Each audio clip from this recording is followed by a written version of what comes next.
Ana and Fana. At the end of the attractive and pleasing subject of true vision, it is appropriate to explain some realities of Ana, I, and Fana, annihilation, because the most useful result of the blessed and sacred vision of the spiritual or real beloved is that the I or ego of the true lover should be effaced and annihilated in his reality. And this supreme bliss is attained by a wise mu'min only if he or she takes the complete help of knowledge and good deeds. The subject of Ana and Fana has many aspects, therefore a lot can be written about it. However, keeping in view the facility and interest of readers, we want to present that aspect of the subject in which abstruse and difficult terms are not involved. Thus, Ana in Arabic means I or ego, which is indicated by saying I, and Fana in Arabic means to efface and annihilate this Ana according to the special rules of religion, so that the mu'min may get rid of every kind of defect and shortcoming and merge in the companion on high. Rafiq A'la. The lower I of man can be annihilated only when enraptured in true love. He succeeds in offering sacrifices of body, soul and intellect for the sake of the completion of religious goals, because the lower I subsists on human existence, which consists of these three things, and hence in this respect sacrifice and annihilation is of three kinds: physical, spiritual and intellectual. If a true mu'min always strengthens religion through his physical services without any show or ostentation, his lower I and egoism come to an end or become weak. Similarly, the lower I can be effaced and sacrificed by worship, ibadat, spiritual exercise, remembrance, reflection and shedding of tears in true love, and this is through the soul. The same purpose can also be achieved through sincere intellectual sacrifices, that is, serving the nation and the community with mind and intellect, and considering oneself humble and insignificant. Thus, these three kinds of sacrifices result in effacement of the lower I and revival in the communal and universal soul. One great and special mercy among the unbounded divine mercies which are available in Islam is that the lower I can be effaced and annihilated with unselfish monetary sacrifices also, like those of the above mentioned sacrifices.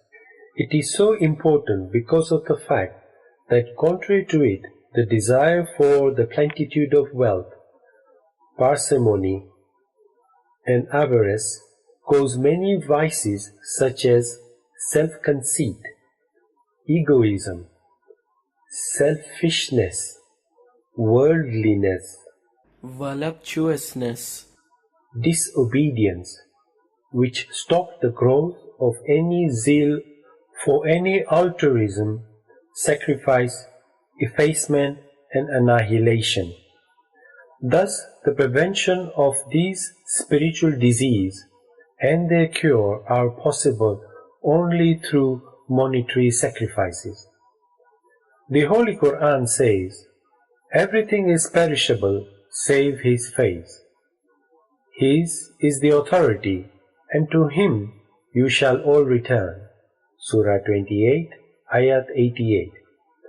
According to the wise people, this wisdom-filled verse means that a mu'min can only become revived in his origin, namely the higher I, Ana-i Ulwi, and have the divine vision of the face of God if everything of his existence is annihilated either by willing annihilation or unwilling annihilation, i.e. death.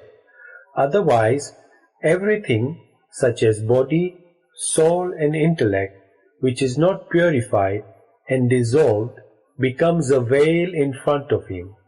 Therefore, it is said, die spiritually before physical death, so that by voluntary annihilation you may merge in God. According to Sufis, there are three levels of effacement and annihilation, which are Fana fi Shaykh, annihilation in the Shaykh; Fana fil Rasul, annihilation in the Prophet; and Fana fillah, annihilation in God. This concept is very pleasing according to the people of the Hakikat also. However, there is a fundamental difference that the pure Shaykh in whom the Mu'min should annihilate himself is only and only the Imam of the time, as the verse of obedience, Surah 4, Ayat 59 commands, O you who believe, obey God and obey the Messenger and the Ulil Amr from among you. In this command of obedience, there is clear logical indication to love them and to annihilate in them step by step, because annihilation is the corollary of love, and love that of obedience. The purport of Surah 55, Ayah 26, 27 and 28, in which annihilation is mentioned, is that annihilation of everything on earth and the ever abiding of the face of the Lord, who is full of majesty and honor, is his greatest favor for both jinn and mankind. This shows that the annihilation of one's ego or lower I by effacing it with humility and reviving and abiding eternally in the real beloved is the greatest bounty. Hazrat Maulana Imam Sultan Muhammad Shah Salawatullahi alayhi in his memoirs has mentioned love and effacement, self-forgetting and annihilation succinctly but extremely comprehensively, meaningfully and in a wisdom-filled way. If one reflects in the light of this blessed and sacred guidance of the Imam, he or she can come to know the great secrets of the purpose of life and the indication of the final destination.